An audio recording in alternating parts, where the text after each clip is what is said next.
죄 짓기 막아서기 좀 말이 좀 안 되게 일부러 제목을 좀 정했습니다. 그래서 여러분 기억 좀 하시라고 죄를 짓는 것을 이제 막아서는 그런 이야기입니다. 처음 교회를 다니다 보면 이제 오해하는 것들이 많이 있지만 그 중에 대표적인 오해는 뭐냐면 예수를 믿으면 이제 죄를 짓지 않는 거룩한 사람이 된다라고 하는 약간의 착각이 있습니다. 그러니까 예수 믿으면 천사가 된다. 그래서 세상 사람들은 교회 다니는 여러분들을 다 선한 사람, 천사 같은 사람이라고 생각해요. 너 교회 다녀? 이야, 이제 천사가 됐다고 생각하는 겁니다. 그런데 여러분 아시죠? 물론 신앙생활하면서 이제 성화라고 하는 이 거룩함의 회복의 과정을 겪기도 합니다. 우리가 그래서 이전보다 예수 믿으면 여러분 선한 사람이 되기도 합니다. 거룩해져 갑니다. 그러나 여전히 우리는 이 죄로 오염된 이 세상에 살기 때문에 또 죄로 오염된 이 육신의 몸뚱아리를 입고 살고 있기 때문에 사실 완전한 거룩함에 이르는 것은 거의 불가능하다 이렇게 말할 수가 있습니다. 중요한 사실은 뭐냐면 이 죄인을 위해서 십자가에 죽으신 예수님의 그 보혈이 우리 가운데 있다는 것입니다. 예수님의 보혈로 그 보혈이 우리를 대신 속죄하는 대속의 은혜를 우리 가운데 주시고 그 예수의 보혈로 우리가 날마다 거룩하게 또 하나님 앞에 담대히 나아갈 수 있는 능력을 힘입었다는 것입니다. 이 예수님의 보혈의 효력은 영원한 효력입니다. 그래서 과거의 예수를 믿기 전에 지었던 모든 죄뿐만 아니라 우리가 앞으로 지어나가는 모든 죄를 소급하여 우리 예수님의 그 보혈의 대속의 은혜가 우리 가운데 있다는 것을 우리가 알고 있기 때문에 그 은혜가 크죠. 또 그 은혜를 기억하면 우리는 그 은혜에 감사해서 거룩한 삶을 살아가려고 몸부림칠 수밖에 없고 그러다 보면 우리가 거룩해져가는 그런 삶을 살아가게 되는 것이죠. 그러나 세상의 사람들은 마치 예수를 믿으면 다 천사가 되는 줄 알고 있는 것 같아요. 한편으로 이런 생각도 좀 해봅니다. 내가 죄를 지을 수 있는 그런 상황 속에서 하나님께서 간섭하셔서 죄를 짓지 않으면 얼마나 좋을까. 여러분 그런 생각하시죠? 그러니까 죄될 만한 상황 속에서 하나님이 좀 강력하게 역사하시면 얼마나 좋을까 이런 생각을 합니다. 하나님께서 그렇게 안 하는 건 아니에요. 당연히 하나님 간섭을 하십니다. 여러분 우리가 시험 당할 즈음에 피할 길을 예비하시기도 하시는 하나님이시고요. 죄된 상황과 환경을 또 바꾸기도 하십니다. 하나님께서 심지어 천군 천사를 보내셔서 그것들을 벗어나게 그 죄의 환경에서 벗어나게도 하시는 하나님이십니다. 그러니까 하나님께서는 하나님의 백성들이 거룩한 백성으로 살도록 부단히 애쓰시고 계세요. 애쓰시고 계세요.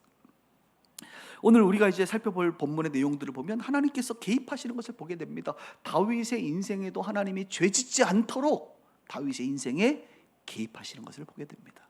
오늘 그 내용들 두 가지의 이야기, 에피소드를 가지고 여러분들과 은혜 나누기를 원합니다. 첫 번째는 이제 다윗이 사울의 추격을 피해 가지고 오늘은 어디에 있느냐? 엔게니 광야에 있습니다. 한번 따라해 볼까요? 엔게니 광야.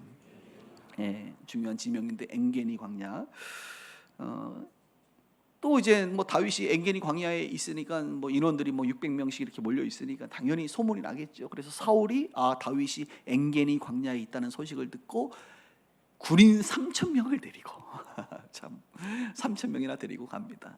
그래서 엔게니 광야로 이제 갑니다. 우리 남자분들은 군대 갔다 오셨지만 이 군대 가다 보면 행군을 하다 보면 50분 하고 10분간 휴식해가지고 잠깐 쉰단 말이에요. 뭐 그 생리 현상도 해결해야 되고 좀 또 잠깐 쉬었다가 물도 좀 마셔야 되고 그런 것 아닙니까? 그런 것처럼 사울의 군대가 추경을 해도 당연히 중간 중간에 쉬는 시간이 있지요, 그죠? 한 번은 이제 사울이 오늘 성경에 보니까 이렇게 표현합니다. 우리가 읽진 않았지만 이런 내용이 있어요. 사울이 뒤를 보러 들어갔다. 그러니까 뒤를 보러 들어간 게 아니라 이제 변을 보러. 군사를 좋아하시네요. 군사를 보통 그런 얘기를 우리 아이들이 되게 좋아하는데 우리 아이들은 똥 하면 애들 웃어요. 막 그런 거잖아요. 그죠? 이제 죄송합니다. 이렇게 거룩한 강단에서 그런 얘기를 해서 그래서 이제 성경에 나와 있으니까 성경에 사울이 이제 급한 거예요. 그래서 멈추고 왕이니까 체면이 있잖아요. 그래서 아무도 보이지 않는 마침 굴이 있었어. 굴.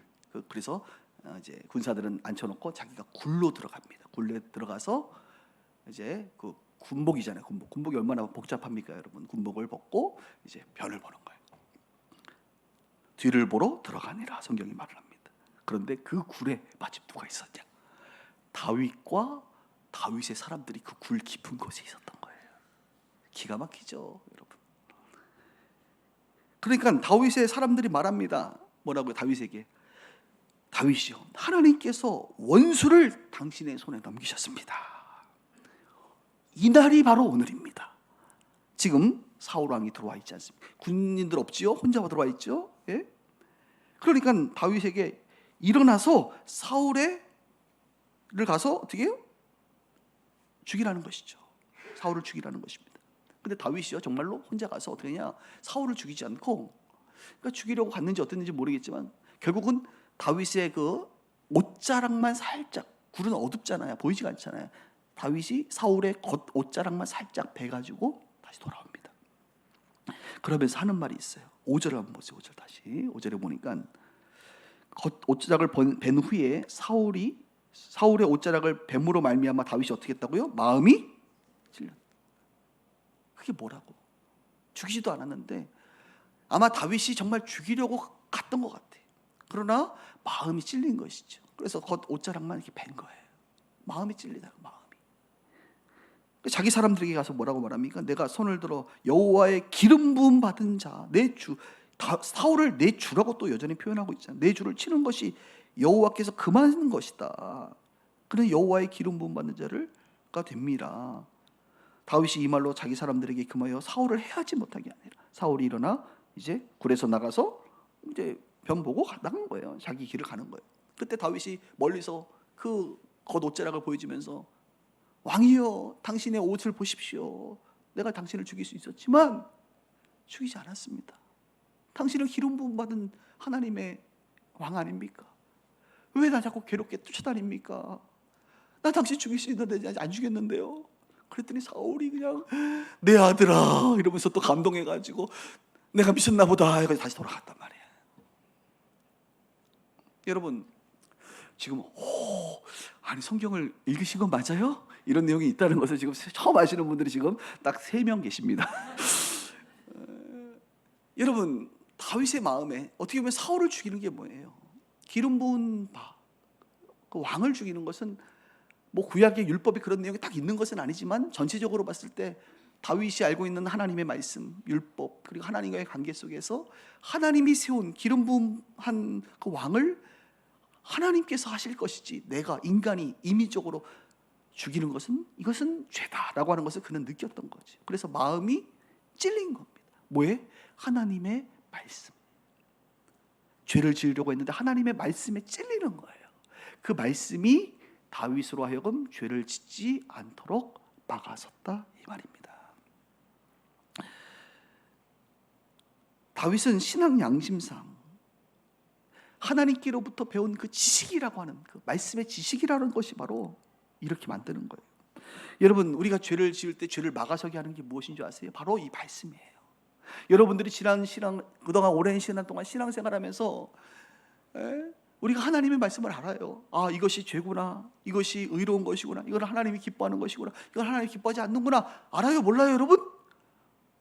한 10가지 죄 지을 거 있으면 거의 다 알걸요. 아, 이게 죄구나, 이게 아니구나, 다 분별이 된단 말이에요. 그러면 우리가 죄를 지을 수 있는 그 상황 속에서 죄를 짓지 않도록 우리를 막아서는 게 뭐냐 말입니까? 그것은 바로 여러분들이 그동안 배웠던 하나님의 말씀, 그 주님을 사랑하기 때문에 그 말씀이 곧 여러분 죄를 막아선다 이것이죠. 그래서 시편 119편에 보면 청년이 무엇으로 그의 행실을 깨끗하게 하리까. 여러분, 청년 때에 가장 죄를 많이 짓는 거 아닙니까? 청년 때에 이 에너지가 너무 넘쳐서 여러분 죄를 짓는 거거든요. 근데 청년이 무엇으로 그의 행실을 깨끗하게 하냔 말이에요. 뭐라고 말합니까? 주의 말씀만 지킬다는, 주님의 말씀을 지키는 거예요. 주님의 말씀이 붙잡힌 바 된 사람은 죄의 자리에 나가지 않는 거예요. 죄의 자리에 있다 하더라도 피하게 되는 거예요. 이것이 바로 오늘 성경이 말하고 있는 그 다윗에게 있는 그 믿음과 말씀이 이렇게 작동하고 있다는 것을 말하고 있는 것입니다. 저는 많은 사람들을 보면서 이 성경의 진리가 죄를 짓는, 죄의 길을 가고 있는 우리에게 이 브레이크, 이 제동 장치로 역할을 해야 되는데 말씀이 제동 장치, 브레이크를 역할을 하지 못하는 분들이 얼마나 많은지, 오히려 그냥 말씀을 알면서도 그 말씀을 무시하고 엑셀을 밟아 그냥 죄의 길로 가시는 분들이 얼마나 많은지 몰라요. 이 말씀이 여러분 안에 심겨야 돼. 이 말씀이 여러분 자녀들에게 심겨야 되는 거예요. 그래서 이 아이들이 자라면서 자연스럽게 이것은 죄구나, 하나님 기뻐하지 않는 거구나 해서 이 세대를 본받지 않고 마음을 새롭게 함으로 변화를 받아 하나님의 선하시고 기뻐하시고 온전한 뜻을 분별하면서 거룩한 하나님의 백성으로 살아가게 되는 것이죠. 그런데 이런 사건이 또 한 번 있었어요. 이제 10광야라고 하는 곳에 또 다윗이 있었는데, 또 사울이 마음이 이제 변해서 또 3,000명 데리고 또 오는 겁니다. 또 한 번 와요. 왔는데 이제는 좀 거리가 멀었는지 중간 지점에서 이제 다 저녁에 잠을 자는 것이죠. 아니, 잠을 자면 불침번 서야 될 거 아니에요. 군대가 왕을 딱 지켜야 될 거 아닙니까? 그런데 하나님께서 좀 이렇게 은혜를 베풀었는지 그냥 다 자는 거야. 그래서 다윗이 한 명과 이제 아비새라고 하는 그 자기 사람 한 명과 함께 가서 이제 보니까 사울을 바로 죽일 수 있는 그런 상황이 된 거예요. 근접한 거죠. 그래서 아비새가 내가 가서 한 방이면 끝날 수 있으니까 제가 잘 죽이고 오겠다 그랬더니 다윗이 또 뭐라고 얘기합니까? 이렇게 얘기합니다. 여호와께서 그를 치시리니, 혹은 여호와께서 그를 죽는 날이 이르게 하시리니, 혹은 전쟁에 나가면 그가 망하리니 절대 죽이면 안 된다. 그냥 사울 왕이 갖고 있는 물병하고, 사울이 늘 갖고 있는 게 뭐 창이잖아, 창, 단창. 그 창하고 사울이 먹는 수통 물병만 가지고 와라. 그래서 아비새가 가서 샥 가지고 왔어. 아침에 일어났어. 다윗이 멀리서 왕이시여, 이 창을 보십시오, 이 물병을 보십시오. 내가 당신을 죽일 수 있었는데 기름 부음 받은 왕을 내가 죽이지 않았습니다. 왜 자꾸 저 쫓아옵니까? 각자 갈 길 갑시다. 왜 자꾸 나를 괴롭게 합니까? 그랬더니 또 사울이 뭐라 그래요? 내 아들아, 내가 미안하다, 잘못했다. 너는 왕이 될 사람이다. 뭐 예언을 하더라고. 막 사울이 막 축복을 하는 거야, 다윗을. 그러면서 돌아간 거예요. 똑같은 사건이 반복되는 것이죠. 여러분, 이 두 가지 사건을 통해서 우리가 무엇을 배웁니까? 다윗은 자신이 왕을 죽일 수 있는 상황이지만 그렇게 하지 않았다는 것입니다. 그렇게 하지 않았다는 거예요. 여러분, 다윗도 기름 부음 받은 왕인 거 아시죠? 여러분, 다윗도 기름 부음 받았단 말이에요. 사울도 기름 부음 받았어요. 근데 대비가 되잖아요. 사울은 기름 부음 받은 다윗을 죽이려고 그렇게 애를 쓰고, 다윗은 기름 부음 왕 사울을 죽일 수 있지만 죽이지 않기 위하여 애를 쓰는 모습, 너무 다르지 않습니까? 너무 다르죠. 여러분들은 사울이 가까워요, 다윗이 가까워요? 막 죄를 지으려고 그렇게 애를 쓰십니까? 아니면 죄를 짓지 않으려고 애를 쓰십니까? 여러분 안에 있는 선한 양심이, 이 찔림이 작동을 하고 있는 것은 맞습니까? 물론 여기 계신 분들이 목사님, 우리가 뭐 죄를 지으려고 일부러 그러진 않죠. 그렇죠. 일부러 죄를 짓겠다. 그래, 오늘 예배 끝나고 내일부터 이제 죄 지을 거 리스트를 만들어서, 그래, 내일은 분명히 이런 죄를 지을 거야. 그래, 계획하고 가는 분들은 없어. 적어도 오늘만큼은 진실하게 주님 나를 붙잡아 주세요 라고 기도하고 가지만 또 연약해서 넘어지는 경우는 있을 거란 말이에요. 지금 여러분의 삶이, 여러분 신앙생활 오래 하셨잖아요. 또 젊은 날에 여러분들의 그 믿음과 헌신들이 있었잖아요. 여러분들은 과거와 비교해서 죄의 자리에 더 많이 머물러 계십니까? 아니면 죄를 짓지 않기 위하여 몸부림치는 자리에 더 머물러 있습니까? 중요한 건 우리의 마음의 중심인데, 하나님은 항상 우리의 중심을 보시잖아요. 그 중심이 뭐예요? 이 세상이 나이 먹어가면서 점점 이 악한 세상 가운데 살아가지만 여전히 우리가 죄 짓지 않으려고, 거룩하게 살려고 몸부림치는, 애쓰는, 피하려고 몸부림치는 우리의 마음의 중심, 우리 주님은 그 중심을 보고 있다고 저는 믿습니다. 적어도 저와 여러분들이 이 중심만큼은 붙잡아야 된단 말이에요. 넘어지고 죄를 지으면 오늘 교회에 나와 회개하는 것처럼 자복하고 통회하고 마음을 짓고 싶고, 나 정말 왜 이러지, 후회가 되고, 그게 정상이란 말이에요. 죄를 지어도 아무런 느낌이 없고, 이건 안 된단 말이에요. 지금 여러분들의 신앙 상태가 거룩을 향하여 몸부림치고 있는지, 아니면 죄의 굴레로 점점 빠져나가고 있는지, 여러분들의 죄성이 이 브레이크가 잘 작동이 되고 있는지, 작동이 안 되면 여러분 바꿔 끼워야 돼, 갈아 끼워야 돼, 뭔가 조치를 취해야 된다고요. 하나님의 말씀을 여러분 안에 더 심기시길 주님의 이름으로 축복합니다. 이 말씀이 살아 역사하면요, 죄 지을 때보다 그 말씀이 떠오른단 말이에요. 이 말씀이 나를 딱 막아서는 그런 놀라운 역사가 펼쳐지게 됩니다. 두 번째 이야기는 마온이라고 하는 지역에 이제 두 명이 등장하는데 부부입니다. 나발이라는 사람, 참 이름이 참 그래, 나팔이면 참 좋았겠다. 나발이라는 분이 계시고, 그리고 그의 아내의 이름이 아비가일이라는 우리 여성분이 계시는데, 이 아비가일이라는 분은 정말 아주 귀한 분이에요. 그래서 어느 선교단체 이름이 보니까 아비가일 선교회 이럴 정도 여성들의 선교회인데, 그러니까 그만큼 뭐 닮고 싶다 이런 의미이지 않겠습니까? 이 나발이라는 사람은 거부였습니다. 부자였습니다. 그 당시에 양이 3,000마리가 있고 염소가 1,000마리가 있습니다. 와, 양 3,000마리 부럽죠? 아멘. 안 부러워요? 난 부러운데. 염소 1,000마리. 염소탕 마음껏 먹겠네. 부럽죠? 그런데 성경은 이렇게 말합니다. 이 나발이가 완고하다는 고집이 세고, 그 다음에 행실이 약하다. 그러니까 포악하다는 거야. 정말 고집 있고 포악하니까 또 이렇게 모았을지도 몰라요, 여러분. 악착같이, 그죠? 근데 그가 아내는 또 잘 얻었어. 아비가일인데, 이 아비가일은 청명하다는 것은 이해심이 많다 이렇게 표현하시. 청명하고 이해심이 많고 용모가 아름답다. 성경이 이렇게 말을 합니다.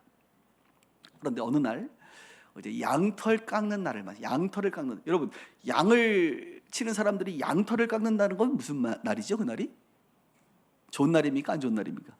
좋은 날이지. 잘 길러가지고 이제 양털을 깎아서 이 양털을 팔면 얼마나 이 수입을 얻겠어요, 그죠? 그리고 또 깎은 양들 중에 몇 마리는 또 잡아서 또 먹기도 하고 그렇지 않겠습니까? 그러니까 양털 깎는 날을 맞이했습니다. 그랬더니 다윗이 이 이야기를 듣고 너무 기쁜 거예요. 그래서 소년 몇 명을 보내는 거예요. 그래서 나발에게 가서 다윗의 이름으로 문안해라. 그러면서 다윗의 이름으로 문안하고 다윗의 이름으로 축복해라. 그래서 축복해주고, 그러면서 얘기하라는 거예요. 당신의 양치기들이 양을 칠 때에 다윗의 이 그룹이, 군대가 보호를 해줬고, 그 다음에 그들을 선대해줬고, 그들의 울타리, 담이 되어준 것을 설명해줘라. 근데 이미 나발은 다 알아요. 왜냐하면 자기 그 양치는 그 목자들이 와서 다윗이 우리를 잘 돌봐주고 있습니다. 그래서 우리가 이렇게 안전하게 할 수 있습니다. 다윗이 맘 먹으면요 얼마든지 여러분 약탈할 수 있습니다. 근데 그렇게 하지 않은 거예요. 다윗이 선하죠. 근데 다윗이 보니까 양털 깎는 날을 맞이했으니까 이제 어떻게 가서 좀 축복도 해주고, 그동안에 우리가 잘 돌봐줬으니까 우리 지금 먹여 살릴 사람 많은데 좀 양 좀 주셔, 염소도 좀 주셔, 이렇게 좀 우리도 좀 선대해 주세요라고 하는 좋은 마음으로 이제 소년들을 보냈단 말이에요. 근데 나발이 그 사람들 앞에서 뭐라고 얘기하느냐, 이렇게 말합니다. 다윗이 누구야? 다윗을 모르는. 그리고 뭐 이렇게 얘기합니다. 너희들 어디서 왔는지 나는 알지 못해. 아는데 나는 몰라. 알지 못하는 사람에게 나는 안 줄 거야. 이렇게 말을 하는 거예요. 그러니까 그 내용의 깊은 이면에는 뭐냐면 다윗을 비아냥거리고 선대해 줄 것에 대한 거절감을 주고, 한마디로 말하면 딱 이 단어가 맞아요. 다윗에게 모욕감을 준 겁니다. 너 몰라. 네가 뭐 어떻게 했는지 난 몰라.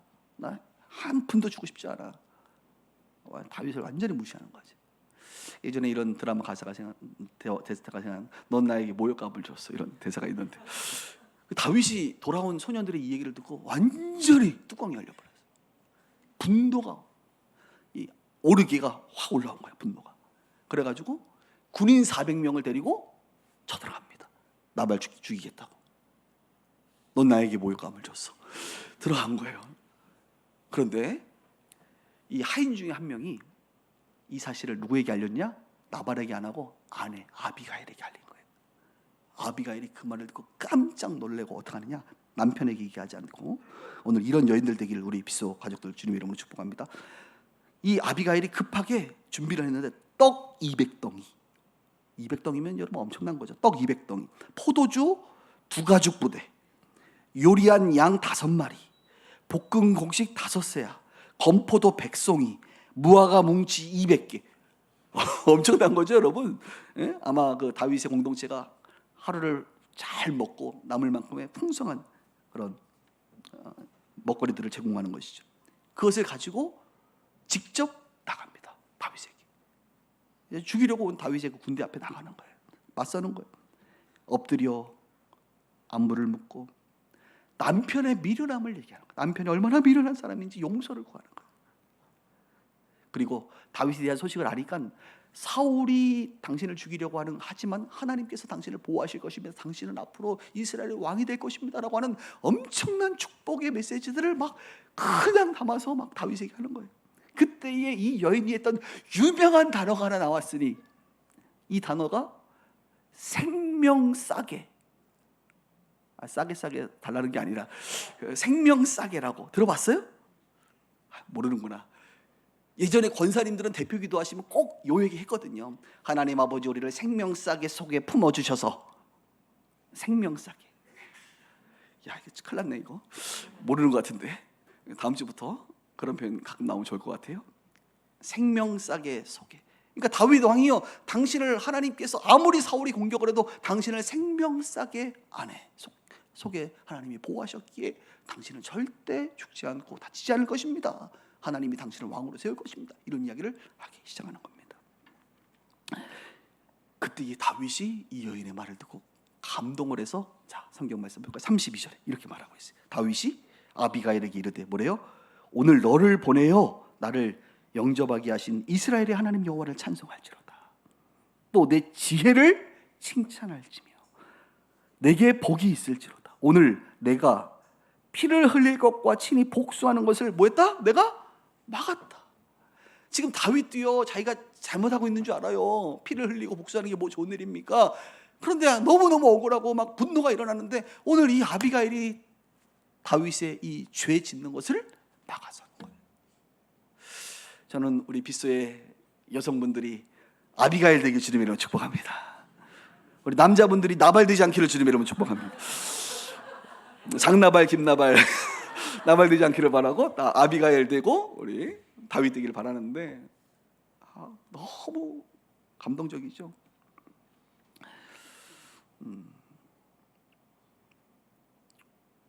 여러분, 이 아비가일 너무 총명스럽고 지혜롭지 않아요? 그죠? 근데 결국은 열흘이 지나서, 참 재밌어요. 열흘이 지나서 하나님께서 이 나발을 쳐요. 나발이 죽습니다. 그래서 이 아비가일이 바로 과부가 됩니다. 이 과부가 된 아비가일을 누가 거두는지 아세요? 다윗이 아내로 거둬요. 아내로. 용모가 아름다워질지 제가 봤을 때 그쪽보다는 지혜로워서 아마 굉장한 감동을 받은 것 같아요, 다윗이 이 여인에게. 그래서 나발이 죽고 나서 아내로 맞이하게 됩니다. 또 그 이야기를 들은 사울 왕은 열이 받았는지 원처인 미갈을 다른 데 또 시집 보내버립니다. 나중에 그 얘기는 하고. 그래서 저는 오늘 이 말씀 속에서 우리가 좀 가까이 해야 될 사람, 아까는 하나님의 말씀이 우리를 죄짓기에서 막아선다고 얘기했고, 또 하나가 뭐예요? 하나님의 사람들, 지혜로운 사람들, 이 사람들이 우리의 죄를 막아선다 이거예요. 우리가 그래서 옆에 둬야 될 사람들이 어떤 사람들이에요? 이런 아비가일 같은 사람들이에요. 우리가 아이들 위해서 기도할 때 여러분들이 그래서 기도하셔. 주님, 이 아이들이 자라면서 좋은 선생님, 좋은 친구, 좋은 사람들 만나게 해달라고. 누구를 만나느냐에 따라 아주 영향이 엄청나거든요. 또래 집단에서는 그런 거예요, 여러분. 저와 여러분들도 마찬가지예요. 죄의 자리로 끌고 가는 사람이 있고 거룩의 자리로 끌고 가는 사람이 있단 말이에요. 거룩의 자리로. 딱 얘기하면 떠올라야지. 여러분들을 자꾸 죄의 자리로 끌고 가는 사람, 그 룸사롱 자꾸 가자는 사람, 그 김 부장 있잖아. 없어요? 제가 죄의 자리로 끌고 가는 사람이 있단 말이에요. 또 어떤 사람은 셀 모임의 자리로 끌고 가고 말씀의 자리로 끌고 가고 진리의 자리로 끌고 가는 사람이 있단 말이에요. 여러분들이 그래서 오늘 아비가일처럼 지혜롭게 판단하셔야 돼요. 뭐 차별한다는 개념이 아니라 여러분들이 잘 분별하셔야 된다니까요. 시편 1편은 뭐라고 말합니까? 복 있는 사람은 악인의 꾀, 죄인의 길, 오만한 자리에 있지 않고 여호와의 율법을 즐거워하여 그 율법을 죄하러 묵상하는 자, 하나님의 말씀과 함께하는 사람이라는 거예요. 그러니까 하나님과 가까이 하는 것이죠. 악인들, 죄인들, 오만한 자들과 자꾸 함께하지 마시고, 그들이 맺어놓은 세상의 열매들이 좋아 보여서 자꾸 오만한 자들과 같이 끼어 있지 말고, 죄인들의 길에 같이 가 있지 말고 악한 자들과 함께 그들의 조언 듣지 마시라는 말이에요. 하나님의 사람들, 그리고 하나님과 가까이 하시라 이것입니다. 여러분 누구와 가까이 지내십니까? 저도 이렇게 목사님들 주로 많이 만나면 이렇게 만나다 보면 그분들에 대해서 알아가잖아요. 알아가면 저분은 조금 내가 좀 불편하다, 힘들다. 뭐 죄의 자리까지는 아니지만 이렇게 늘 만날 때마다 이렇게 뭐 좀 불편한 게 있을 수 있잖아요. 은혜롭지 않을 수가 있잖아요. 그럼 거리를 이렇게 거리를 둔단 말이에요. 이건 너무나도 자연스러운, 저는 지혜의 영역이라고 봅니다. 뭐 차별의 영역이 아니라 지혜의 영역이란 말이에요. 거리를 두는 거예요. 또 반대로 이렇게 함께 만나면 늘 은혜롭고, 그죠? 그런 분들 계시잖아요. 저도 그래서 1m 내에 이렇게 있는 목사님 한 3분 계시는데, 이상돈, 정강수, 이우재 이렇게 늘 가까이 이렇게 지내는 분들이 있단 말이에요. 그분들과 만나면 늘 자주 보고 해도 이게 은혜가 되고 감동이 있고 순전함이 있고 그렇단 말이에요. 그런데 또 어떤 분들은 불편해, 만나면 불편해. 늘 세상적인 이야기하고 그러는 분들이 있단 말이에요. 정말 어떨 때는 화날 때도 있어. 거기까지만 합시다. 우리 목사님들 얘기하면 안 돼. 그래서 자꾸 저도 사람 가립니다. 좋은 의미로. 좋은 사람하고 함께 해야지. 좋은 사람하고. 오늘 여러분 이 두 가지 이야기를 했는데, 이 두 가지 이야기의 공통점이 뭐냐면 바로 다윗의 입장에서는 원수를 자기가 갚으려고 한 거, 원수 갚는 것. 저는 오늘 이 주제를 좀 여러분들에게 말씀을 좀 드리고 싶어요. 여러분, 원수는 내가 갚는 거예요, 주님이 갚아주시는 거예요? 잘 알고 계시네요. 여러분, 원수를 여러분이 갚으시면 안 됩니다. 원수는 주님이 갚아주시는 거예요. 우리 기독교 공동체는 그것을 가르쳐주고 있습니다. 오늘 다윗도 마찬가지고, 성경에 보면 여러분 신명기 32장 35절, 굉장히 중요한 단어 구절인데, 신명기 32장 35절이면 그들이 실족할 그때에 내가 보복하리라. 하나님 말씀하시는, 그들이 넘어질 때에 내가 보복하리라. 내가 보복하리라. 그러니까 누가 보복한다고요? 하나님이 보복하는 거예요. 공의로우신 그분께서 보복하십니다. 여러분, 이 말씀을 인용해가지고 좀 다른 표현으로 로마서하고 히브리서에서 아주 강조를 하는데 이렇게 말해요. 로마서 12장 19절에 보면 내 사랑하는 자들아, 너희가 친히 원수를 갚지 말며 하나님의 진노하심에 맡겨라. 기록되었을 때 원수 갚는 것이 내게 있으니 내가 갚으리라 하고 주께서 말씀하세요. 원수 갚는 것이 내게 있으니 내가 갚으리라. 이 말씀이 신명기 32장 아까 35절 내가 보복하리라 말씀을 그대로 이용한 거예요. 히브리서 10장 30절에도 말합니다. 원수 갚는 것이 내게 있으니 내가 갚으리라 하시고, 또 다시 주께서 그의 백성들을 심판하리라 말씀하신 것을 우리가 아노니. 여러분, 원수 갚는 것이 하나님께 있습니다. 하나님이 갚으신다는 거예요. 여러분이 갚으시면 안 돼요. 저도 이제 영화를 집에서 가끔 뭐 넷플릭스 있잖아요. 넷플릭스 가끔 이렇게 보는데 뭐 시간 남을 때 가끔 봅니다.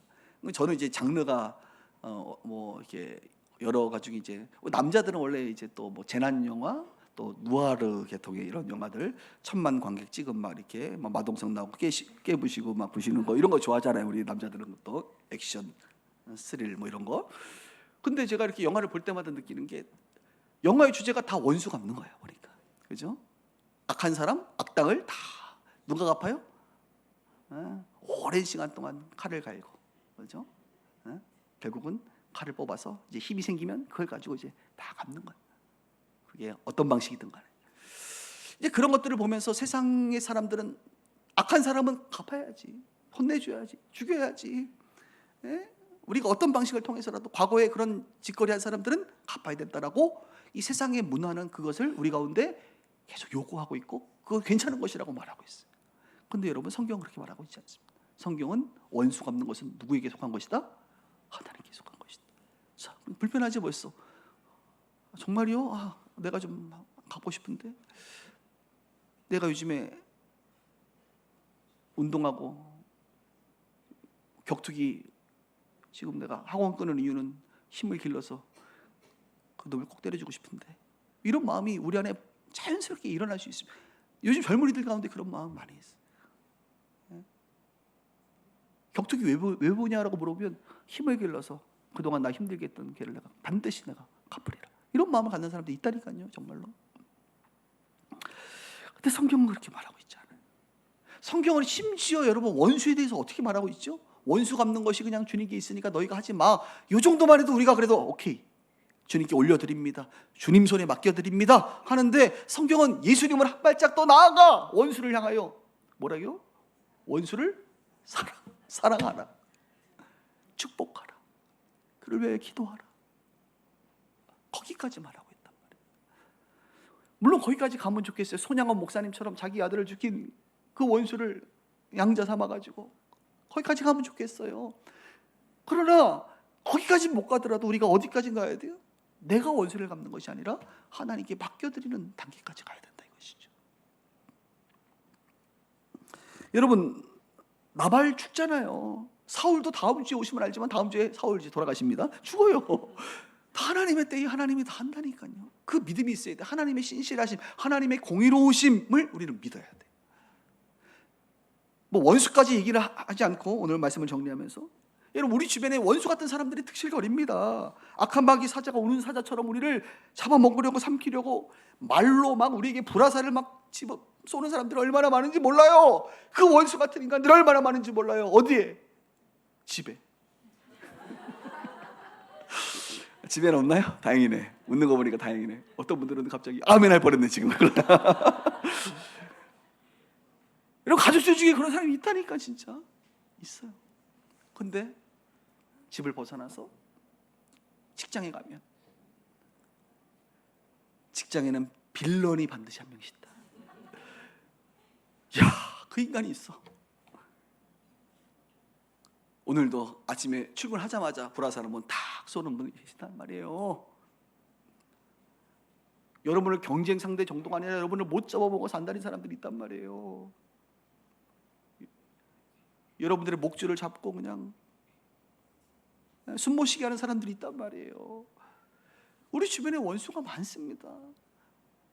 나라와 나라가 원수가, 요즘에는 내가 보니까 정치도 좀 원수 짓는 것 같은 느낌이 막 들 정도로 너무 막 거칠어 다들 보니까.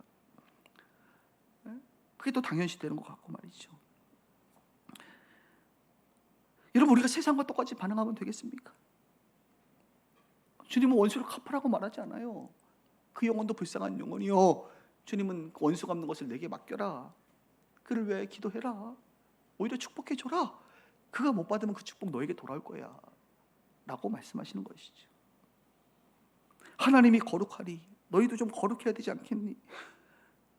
승질대로 사울 죽이고 그러면 다윗이 되겠냐? 안 그래도 피를 많이 묻히는 왕이 되는데 주님의 기름 부음 받은 왕을 죽이면 되겠냐? 이렇게 말씀하고 있는 것이죠. 여러분, 우리가 죄를 안 지을 수는 없지만 죄 짓는 것을 막아서는 훈련이 우리 가운데 필요한 줄 믿습니다. 저도 가끔 넘어지고 후회되지요. 민망할 때가 왜 없겠습니까? 그럼에도 불구하고 주의 성령을 거두지 마시고 주님 나를 붙잡아 주셔서 하나님의 말씀이 나를 막아서게 하여 주시고, 하나님 그런 환경이 막아서게 해주시고, 하나님의 사람들과 어울리며 그들로 그 울타리로 말미암아 이 죄 짓는 것이 막아서는 역사가 내 인생 가운데 있게 해달라고 저도 고민하고 기도하는 것 아니겠습니까? 오늘 저와 여러분들 동일하다고 생각해요. 오늘 이곳에서 오늘 예배하시는 분들, 이전보다 더 죄를 지어가는 인생이 아니라 죄를 막아서는 인생 되길 주님의 이름으로 축복합니다. 그것을 위해서 기도하세요. 주님 도와주세요. 그렇게 살기를 원합니다. 그런 우리 모두가 되기를 주님의 이름으로 축원합니다. 주님